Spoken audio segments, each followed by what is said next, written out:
उत्तर प्रदेश में चुनावी बुगल फूंकने के बाद दिल्ली की तरफ रुख किया है ऑल इंडिया मजलिस इत्तेहादुल मुस्लिमीन ने। जी हां, निगम चुनाव के अंदर इस बार ताल ठोकने के लिए तैयार है ऑल इंडिया मजलिस इत्तेहादुल मुस्लिमीन।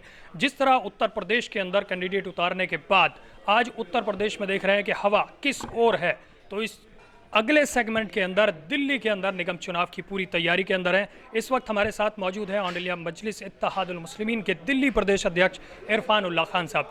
आइए बात कराते हैं कि किन मुद्दों को लेकर दिल्ली के अंदर चुनाव की तैयारी होगी, या यूं कहें कि लोगों को क्या आश्वासन दिया जाएगा, क्या वो उस आश्वासन पर खरे उतरेंगे या नहीं, यह आने वाला वक्त बताएगा। लेकिन पहले उत्तर प्रदेश से रिजल्ट आएगा, उसके बाद में दिल्ली के अंदर डिसीजन लिया जाएगा।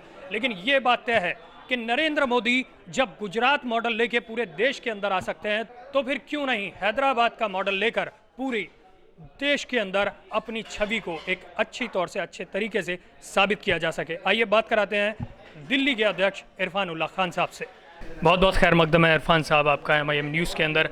आप MIM न्यूज़ के माध्यम से देश के लोगों को क्या बताना चाहते हैं कि दिल्ली के अंदर जो आपकी आने की तैयारी है, या यूँ कहें कि चुनावी पारा उत्तर प्रदेश में गर्म है, और दिल्ली के अंदर अगर उत्तर प्रदेश में जीत होती है तो क्या दिल्ली के अंदर ये तैयारी पूरी तरीके से? सबसे पहले मैं शुक्रिया अदा करूंगा MIM न्यूज़ का कि आपने इस तरफ तवज्जो दिलाई है। और सबसे पहली बात यह है कि दिल्ली के अंदर क्योंकि पार्टी है अब इत्तेहादुल मुस्लिमीन, तो पहला इलेक्शन आ रहा है ये, और मुझे लगता है इंतखाबी सियासत में पहली मर्तबा दिल्ली के अंदर कदम रख रही है मजलिस इत्तेहादुल मुस्लिमीन, क्योंकि बहुत कामयाब सफ़र तय किया है मजलिस इत्तेहादुल मुस्लिमीन ने हैदराबाद में, तेलंगाना में, महाराष्ट्र में, कर्नाटका में, उसके बाद यूपी में जिस तरह से सरगर्मी दिखाई गई है, जिस तरह खैर मकदम हो रहा है मोहतरम जनाब असदुद्दीन ओवैसी साहब का, उससे हमें बड़ी तक़वियत मिल रही है। और हम समझते हैं कि दिल्ली के अंदर भी हम बिगुल बजाएंगे और पूरी मजबूती से दमखम के साथ हम यहाँ पर मजलिस को पहुँचाएँगे घर घर तक। और लोगों को जो उम्मीदें हैं मजलिस से, मुझे लगता है उस पर हमारे लोग पूरा उतरेंगे यहाँ। आपको वोट क्यों दिया जाए? कि आप ऑल इंडिया मजलिस इत्तेहादुल मुस्लिमीन है इसलिए, या आपके कामों पर? देखिए, हम जहाँ भी देखिए, अगर हमें यहाँ इलेक्शन लड़ना होता इत्तेहादुल मुस्लिमीन को, पूरे 70 साल गुजर गए आज़ादी के, और आज़ादी के बाद सारी पार्टियाँ मंजर आम पर आई हैं, तो मजलिस को भी यहाँ आना चाहिए था, दिल्ली में आना चाहिए था, यूपी में आना चाहिए था, बिहार में आना चाहिए था। उन्होंने पहले अपने आप को करके दिखाया है, उन्होंने अमली तौर पर करके दिखाया है कि अगर हमारे कॉरपोरेटर्स होते हैं तो वो कैसा काम करेंगे, अगर हमारे MLAs हैं तो वो कैसा काम करेंगे, अगर हमारे मेंबर पार्लियामेंट चुनकर जाते हैं तो कैसा काम करेंगे, और ग्राउंड लेवल पर उन्होंने काम करके दिखाया है। तो हमारा एक कामयाब सफ़र है साउथ में। उसके बाद हम नॉर्थ में आए हैं, पार्टी हमारी नॉर्थ में आई है, और असदुद्दीन ओवैसी साहब की तवक्को है या उनकी ख्वाहिश है कि हम वो काम जो हमने वहाँ किए हैं, लोगों के बीच में, सरकारों में काम किए हैं, काउंसिल में काम किया है, वही यहाँ दिल्ली में होना चाहिए।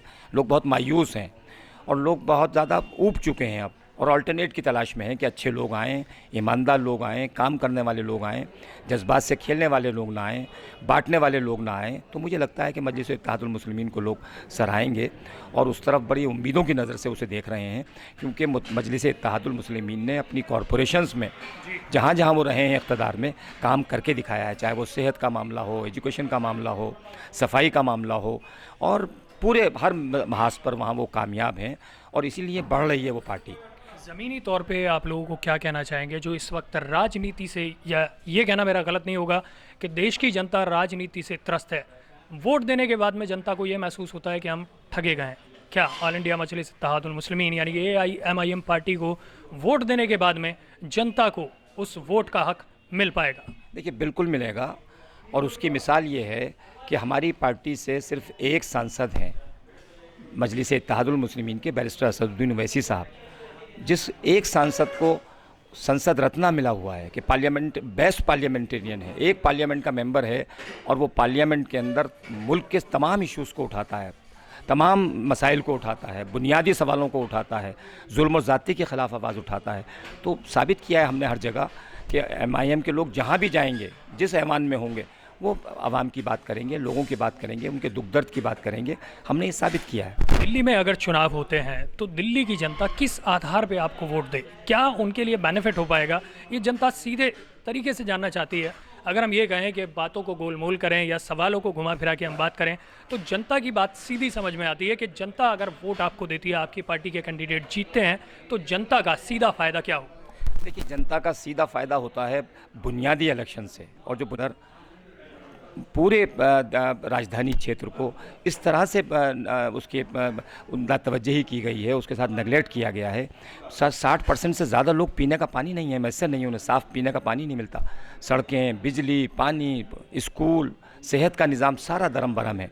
करप्शन में डूबी हुई है ये कॉरपोरेशन, उसमें कांग्रेस भी रही है, बीजेपी भी है, आज तो बीजेपी है, उससे पहले कांग्रेस रही है। तो लोग अब इनसे ऊब चुके हैं और अल्टरनेट की तलाश में हैं कि तीनों सरकारें, चाहे वो दिल्ली की सरकार हो, चाहे वो सेंटर की सरकार हो, उन सब का अमल दखल है यहाँ कॉरपोरेशन में।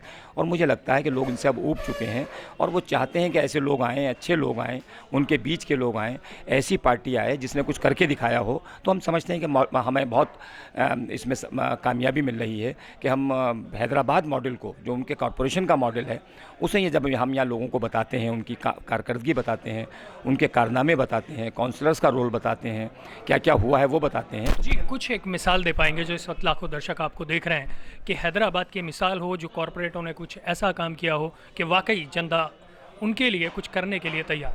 देखिए, सबसे बड़ी चीज़ ये है कि जवाबदेही है वहाँ पर। पार्टी की तरफ से, इत्तेहादुल मुस्लिमीन की तरफ से हर कॉरपोरेटर को दारुसलाम में आना होता है, पब्लिक की जो ग्रेवेंसीज़ हैं उनको सुनना होता है, पब्लिक को उसके घर नहीं जाना होता, दरवाजे नहीं खटखटाने होते और अब नहीं मिल रहे हैं, अब नहीं मिलेंगे, उसे आना है वहाँ पर। असदुद्दीन ओवैसी साहब अगर मौजूद होते हैं वहाँ पर एज ए मेंबर पार्लियामेंट, वो मौजूद रहते हैं, सारे हमारे एमएलएज मौजूद रहते हैं, और लगता है वहाँ पर कि पब्लिक के ग्रीवेंसेस को सुना जा रहा है, उनकी समस्याओं को सुना जा रहा है, उनके मसाइल पर गौर किया जा रहा है, उनके दुख सुख में शामिल हुआ जा रहा है। हैदराबाद में ऐसा होता है कि वहाँ पे पार्टी के लोग जो होते हैं वो बैठते हैं और जनता की परेशानियों को सुन के उनका हल निकालते हैं। जी, उसी वक्त हल निकालते हैं, वहीं के वहीं हल निकालते हैं, और जो काम करना होता है उसको उसी वक्त ऑर्डर करते हैं। कोई लिंगर ऑन नहीं होता वहाँ पर, कोई चीज़ ठंडे बस्ते में नहीं डाली जाती है। और जब ऐवान में जाते हैं तो ऐवान में बजट का सही इस्तेमाल होता है, हर इलाके को उसका हक मिलता है। दिल्ली की तरह नहीं है कि इसकी कॉरपोरेशंस का सिर्फ पॉश इलाकों में पैसा खर्च होता है। 80% बजट चला जाता है उन लोगों के पास जो वोट ही नहीं डालते हैं, और 20% बजट उन लोगों के इलाके में जाता है जो डटकर वोट डालते हैं। गुंजान आबादियां हैं, उनमें से 20% वोट उनका बजट का हिस्सा लगता है। तो मुझे लगता है कि जब मजलिस इत्तेहादुल मुस्लिमीन ने ये करके दिखाया है कि बराबर की हिस्सेदारी होगी। और सबसे बड़ी चीज़ ये है, किसी भी जगह अगर वोटर में खुद एतमादी नहीं है, अगर आम आदमी में खुद एतमादी नहीं है, अगर आम आदमी सियासी खुद मुख्तार नहीं बना है, तो कोई काम बुनियादी नहीं हो सकता है। तो आपका कहने का मतलब सीधा सही है कि अगर आपके यहाँ पे कॉरपोरेटर बनते हैं, या ये कहें कि निगम चुनाव के अंदर आपके नुमाइंदे जीत कर आते हैं, तो सीधा उसमें जनता का दखल होगा? जी बिल्कुल, मैं ये कहता हूँ कि किसी भी पार्टी का मजबूत होना, किसी भी कम्युनिटी का, किसी भी आवाम का मजबूत होना इस पर मुनसर करता है कि वो सियासी तौर पर ख़ुद कितने मजबूत हैं। एक कॉरपोरेटर का बन जाना या एमएलए का बन जाने से सियासी खुद मुख्तारी नहीं आती है। हैदराबाद में, आंध्र प्रदेश में, तेलंगाना में इत्तेहादुल मुस्लिमीन ने जहाँ डेवलपमेंट का काम किया है, तरक्की का काम किया है, जहाँ पर बड़े बड़े काम हुए हैं, वहाँ पर एक मॉरल को भी हाई किया है, वहाँ पर खुद मुख्तारी पैदा की है, लोगों में खुद एतमादी पैदा की है। और जब तक खुद एतमादी पैदा नहीं होगी और खुद सियासी बेदारी पैदा नहीं होगी, तो हमारे ऑफिस हमें सुनते ही नहीं हैं, हमें यहाँ सीरियस ही नहीं लेते हैं। हम एक बैंक का लोन लेने जाते हैं तो नहीं दिया जाता, इलाके निगेटिव डिक्लेयर कर दिए जाते हैं। वो इस वजह से है कि हम सियासी तौर पर बहुत कमज़ोर हैं। तो हमें दो फ़ायदे होंगे मजलिस इत्तेहादुल मुस्लिमीन के एक वोटर को, कि उसमें सियासी खुद मुख्तारी खुद आएगी और अच्छे नुमाइंदे वो चुनकर भेज सकता है अपनी। की बड़ी सीधी सी बात है कि जनता को एक अकाउंटेबिलिटी मिल जाएगी, ये एक जवाबदेही होगी, एक जवाबदेह होगा कि अगर आपका काम नहीं हुआ तो उसकी अकाउंटेबिलिटी पार्टी के लिए ज़रूरी हो जाएगी। बिल्कुल सही फरमा रहे हैं आप। आज तो ये होता है कि कांग्रेस पार्टी का कोई काउंसलर होता है, बीजेपी का कोई काउंसलर होता है, इन दो पार्टियों के ही काउंसलर्स हैं। फिर पार्टियां भूल जाती हैं किसे उन्होंने काउंसलर बनाया। मुझे लगता है बहुत से लीडर्स को उनके नाम भी पता नहीं होंगे कि किस किस काउंसलर को हमने चुनकर भेज दिया है, क्योंकि तो उनके साथ तवज्जो ही नहीं करते, उनकी कोई जवाबदेही नहीं है। वो तो इलेक्शन के वक्त नज़र आते हैं कि ये कांग्रेस का कैंडिडेट है, ये बीजेपी का कैंडिडेट है। जो पार्टी का कैडर है या पार्टी का सिस्टम है, ये जो पार्टी का दायरा है, उससे वो उन्हें बाहर कर देते हैं। ये कोई जवाबदेही उनकी बनती ही नहीं है। तो वो तो समझते हैं कि हमें आज़ाद कर दिया, बस हम लीडर बन गए, इसलिए वो आवाम के सुनते भी नहीं हैं, आवाम के बीच जाते भी नहीं हैं, और आवाम से उनका कोई राब्ता भी नहीं रहता है। अगर ग्राउंड लेवल पर काउंसलर्स का रास्ता नहीं होगा आवाम से, तो मुझे नहीं लगता कि वो सही नुमाइंदगी उस इलाके की कर रहे हैं या कर पाएंगे। उसी से लोग उब रहे हैं कि ये लोग जाकर नेता बन जाते हैं, और कांग्रेस जो वोट या बीजेपी जो वोट मांगती है अपने सिंबल के नाम पर, पार्टी के नाम पर, या आम आदमी पार्टी, वो तो उनसे जवाबदेही लेते ही नहीं है। ये देखते ही नहीं कि उनका मंशूर क्या था, उन्होंने क्या वादे किए थे, उन्हें पूरा कर रहे हैं नहीं कर रहे हैं। इसीलिए बेहाल होती चली जा रही है पूरी दिल्ली, क्योंकि जवाबदेही नहीं है किसी की। अभी चुनाव की शुरुआत नहीं हुई है, लेकिन लोगों के अंदर इस सुगबुगाहट है कि अगर एमआईएम पार्टी दिल्ली में आती है तो वो मुस्लिम बहुल इलाकों के अंदर अपने चुनावी कैंडिडेट उतारना चाहती है। कहाँ तक ये बात सच है? नहीं, ये बात सच नहीं है। देखिए, हैदराबाद का अगर हम मॉडल कहते हैं तो हम हैदराबाद के मॉडल में ये भी शामिल है कि हमारे 3 मेयर हुए थे, जिसमें से 2 गैर मुस्लिम हैं। हमारे वहाँ कॉर्पोरेटर्स गैर मुस्लिम है, हमने जिन्हें चुनाव लड़ाया था वो गैर मुस्लिम है। आज यूपी में इलेक्शन हो रहा है, वहाँ गैर मुस्लिम लड़ रहे हैं हमारी पार्टी से। तो ऐसा नहीं है, हमारी खुद यहाँ दिल्ली प्रदेश के अंदर ऑफिस बेरर्स गैर मुस्लिम्स हैं, दलित हैं, सरदार हैं, दूसरी कम्युनिटी के लोग हैं, और वो यूपी में जाके काम कर रहे हैं यहाँ से दिल्ली से जाकर। तो ये कहना बिल्कुल गलत है।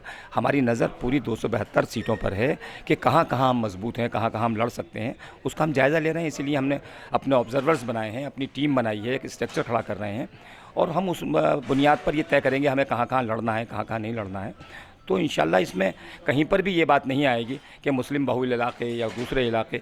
ठीक है कि मुस्लिम बहुल इलाके भी नेगलेक्टेड हैं, दलित इलाके भी नेगलेक्टेड हैं, अनऑथराइज कॉलोनीज नेगलेक्टेड हैं, इस प्रदेश के गांव नेगलेक्टेड हैं। हम सब जगह जाएंगे, उन सब की बात सुनेंगे, उन सबको अपने साथ लाएंगे, उन सब की क़यादत करने की बात करेंगे, उनके उसको एड्रेस करने की बात करेंगे। सीधे अल्फाजों में ये कहें कि उत्तर प्रदेश का रिजल्ट आने के बाद दिल्ली का फैसला हो? नहीं, हम उससे पहले फैसला कर लेंगे, क्योंकि इलेक्शन तो बहुत लगता है मुझे कि जल्दी अनाउंस हो जाएंगे। 11 मार्च तो अभी बहुत दूर है जब रिज़ल्ट आएगा। मुझे लगता है कि एमसीडी के इलेक्शन जल्दी अनाउंस हो जाएंगे। सारी पार्टियां लग गई हैं इस काम में और पूरी तरह से अपने आप को तैयार कर रही हैं। तो इत्तेहादुल मुस्लिमीन भी कमर कस ली है, और हमारे सारे वर्कर्स, कारकुनान, पार्टी के मेंबर्स, ऑफिस बेरर्स सब इसी में जुटे हुए हैं कि किसी तरह से हम यहाँ पर इत्तेहादुल मुस्लिमीन की एक दाग बेल रख दें यहाँ पर, ताकि शुरुआत हो जाए यहाँ से। दिल्ली वालों के लिए कुछ मैसेज देना चाहें? नहीं, दिल्ली वालों के लिए ये मैसेज है कि जिसको वर्ल्ड क्लास सिटी बनाना चाहती थी ये पार्टियाँ, और जिन पार्टियों की कॉरपोरेशन में हमेशा अक्सरियत रही है, उन्होंने इसे स्लम बना दिया है, ना कि वर्ल्ड क्लास सिटी बनाया है। हम इससे निकालना चाहते हैं।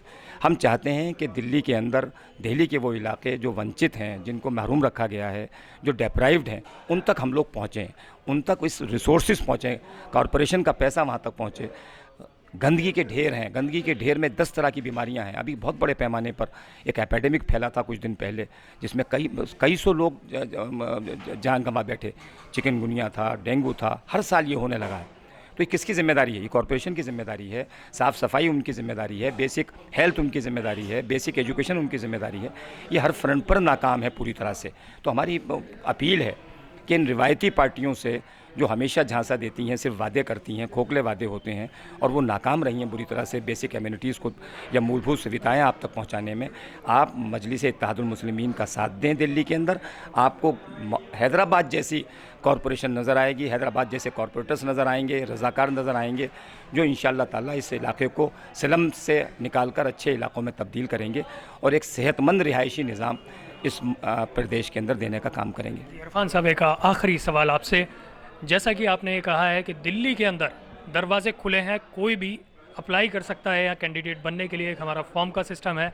कोई भी आदमी अगर चुनाव लड़ना चाहता है तो वो सीधे तौर से ऑल इंडिया मजलिस इत्तेहादुल मुस्लिमीन के वर्करों से रब्ता कायम करे और वो अपनी अर्ज़ी को दे सकता है। क्या प्रक्रिया है, क्या सिस्टम है, क्या तरीका है चुनाव के अंदर अपने आप को अप्लाई करने का, जो इस वक्त दिल्ली के लोग हैं वो आपसे जानना चाहते हैं। और अगर आप अपने अल्फाजों से ये बात बताएंगे लोगों को तो ज़्यादा यकीन कर पाएंगे कि ऑल इंडिया मजलिस इत्तेहादुल मुस्लिमीन में एंटर करने का क्या तरीका है। नहीं, देखिए, हमारे यहाँ तो मेंबरशिप चल रही है और मेंबरशिप ड्राइव चल रहा है बड़ी तेज़ी से। तो मेंबर तो कोई भी बन सकता है और मेंबर बन सकते हैं। उसके लिए एक ही शर्त है हमारी कि वो मजलिस इत्तेहादुल मुस्लिमीन के अक़राज़ व मक़ासिद से मुत्तफ़िक़ हो, उसकी अच्छी इमेज हो, साफ़ सुथरी इमेज हो, उसकी अच्छी कारकर्दगी अपने इलाके में रही हो, समाज में, मिल्लत में उसका काम हो, और वो खिदमत के जज्बे से यहाँ आए खिदमत के जज्बे से एक रज़ाकार बनकर खिदमत कर सके इलाके के लोगों की, तो मुझे लगता है कि वो अल्टरनेट बन सकता है। क्योंकि सभी लोग वादे करते हैं, काम भी बताएंगे, गिनाएंगे, लेकिन हमारी पार्टी या इत्तेहादुल मुस्लिमीन को ही क्यों लोग चुनेंगे? उसके लिए ज़रूरी होगा कि हमारा नुमाइंदा भी एक नमूना बनकर सामने आए कि ये उन जैसे नुमाइंदों जैसा नहीं है जो हमेशा वादे करते हैं और फिर इलेक्शन के वक्त आकर वोट मांगते हैं। तो मुझे लगता है कि पहली सीढ़ी तो यही होगी उस कैंडिडेट के लिए, उम्मीदवार के लिए, कि उसकी साफ़ सुथरी इमेज होनी चाहिए और वो मुत्तफ़िक़ होना चाहिए मजलिस के मिशन से। तो मुझे लगता है कि वो फिर हमारे पार्टी में आ सकता है। और फिर हमारी एक प्रक्रिया है, पूरा एक सिस्टम है जिसमें हमने ऑब्जर्वर्स बनाए हैं जो न्यूट्रल हैं बिल्कुल, और वो ऑब्जर्वर्स अपनी रिपोर्ट देंगे, ग्राउंड लेवल की रिपोर्ट देंगे, जो वहाँ ऑफिस बेरर्स हैं, इंचार्ज हैं, उनसे रब्ता करेंगे, आम लोगों से रब्ता करेंगे और इलाके के ज़िम्मेदारान से भी रब्ता करेंगे। पार्टी के अलावा भी जो ज़िम्मेदारान हैं, RWS के लोग हैं, जर्नलिस्ट हैं, या वहाँ एकेडमिशियंस हैं, कुछ और लोग हैं, डिफरेंट मकतब फ़िक्र के लोग हैं, उन सब से रब्ता करके, NGOs के लोग हैं, उन सब से रब्ता करके बात करके हमारी कोशिश ये होगी कि एक अच्छा नुमाइंदा इलाके को मिल जाए। जी, बहुत बहुत शुक्रिया इरफान साहब मेम न्यूज़ से बात करने के लिए। तो अगर आप दिल्ली की राजनीति यानी ऑल इंडिया मजलिस इत्तेहादुल मुस्लिमीन के अंदर आना चाहते हैं और निगम चुनाव में अपनी किस्मत को आजमाना चाहते हैं, तो सबसे पहले अगर सफाई विभाग में आपको जाना है तो आपकी छवि साफ़ होना ज़रूरी है। सबसे पहली शर्त यह है, अगर आपकी छवि साफ़ होती है तो आपका वेलकम है ऑल इंडिया मजलिस इत्तेहादुल मुस्लिमीन के अंदर।